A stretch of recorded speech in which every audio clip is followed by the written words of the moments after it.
In these tough economic times, Americans struggle to make ends meet. Sometimes the family pet becomes an unaffordable luxury. With the recent wave of foreclosures, animal shelters across the country are seeing a troubling rise in dog abandonment. Matt Gostow reports on the growing crisis and the army of dog lovers banding together to save man's best friend. Catherine Long and her dogs Ocho and Isa have plenty of room to run around at their Connecticut home.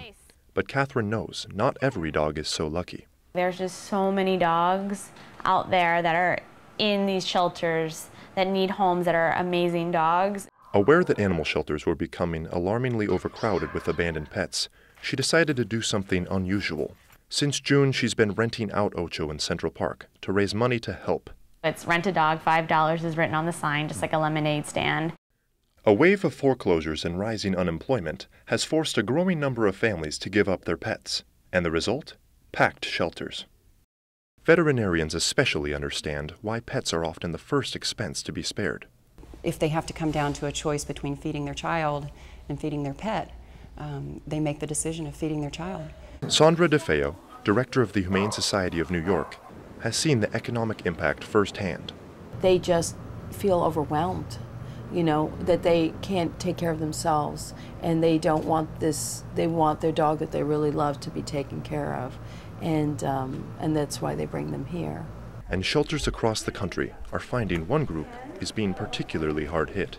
A lot of younger people also have dogs that they have adopted, and they have to get rid of them because they're moving back with mom and dad. Whatever the reason, the result is heartbreak. It was really sad. She was crying and she really loved her dog, but she wasn't even eating herself, and so she wanted to make sure her dog would eat. A number of factors are putting a strain on shelters, including natural disasters like the wildfires sweeping the West Coast, which have forced many to make the difficult decision to leave a pet behind. It's estimated that some 6 million dogs and cats enter animal shelters each year. But while the need is great, a small army of pet lovers is doing what they can to help.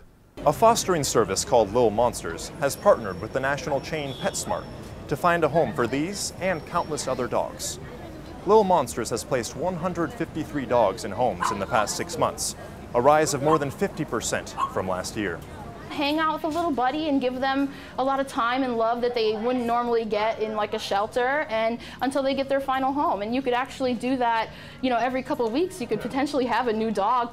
And there are people like Catherine Long, who in addition to raising funds by renting her dogs, fosters others whenever she can. You take a dog from a rescue organization or shelter and you house it temporarily until it finds a forever home. For Ocho, Isa, and Catherine, their forever home has become a haven for other pups in these tough times, and they hope others will follow their example. For more information on how you can help, visit cbsnews.com. That's the Evening News. I'm Christina Jones. Good night.